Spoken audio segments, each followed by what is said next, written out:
السلام علیکم، آپ دیکھ رہے ہیں ٹی این نیوز۔ خبر شامل کرتے ہیں دھابجی سے۔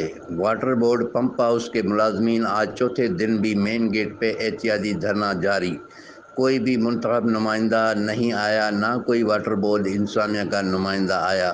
پیر کو مکمل ہڑتال کرنے کا اعلان۔ تفصیلات کے مطابق پیپلز لیبر یونین کے رہنما معشوق لغاری رستم کاتیار نذیر جوکھیو نے بات کرتے ہوئے کہا کہ ایم ڈی واٹر بورڈ تعصب کی بنیاد پر ہمارے پروموشن روک کر 2008 میں بھرتی کیے گئے لوگوں کو ان کی جگہ نواز رہا ہے، اور پھر ستم ظریفی یہ کہ ہمارے میڈیکل اور پینشن کو بھی کم کر کے ہمارے لیے اور مشکلات بڑھا دی ہیں، جس کی وجہ سے ہم 4 دن سے مسلسل احتجاج پہ بیٹھے ہیں، لیکن افسوس کہ کسی کے سر پہ جوں نہیں رینگی، کوئی پوچھنے نہیں آیا۔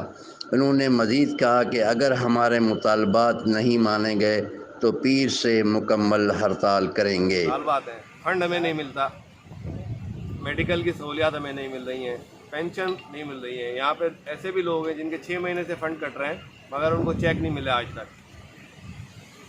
بہترین ریکوری ہے واٹر بورڈ کے اندر۔ یہ پوچھنا چاہتا ہے مینجمنٹ سے کہ پیسے کہاں جا رہے ہیں۔ ایک دفعہ ڈی پی سی 2 اور ڈی پی سی 1 ایک آرڈر کے تحت واٹر بورڈ میں آئی۔ ڈی پی سی 1 جو ہے وہ بحال ہو گئی، ڈی پی سی 2 کینسل ہو گئی۔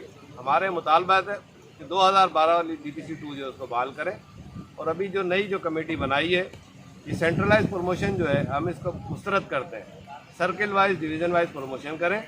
پیپلز لیبر یونین زندہ باد، پیپلز لیبر یونین زندہ باد، پیپلز لیبر یونین زندہ باد۔ Centralise promotion, centralise promotion, centralise promotion. Camera team کے ساتھ Shahid Samoo, T N news, دھابجی۔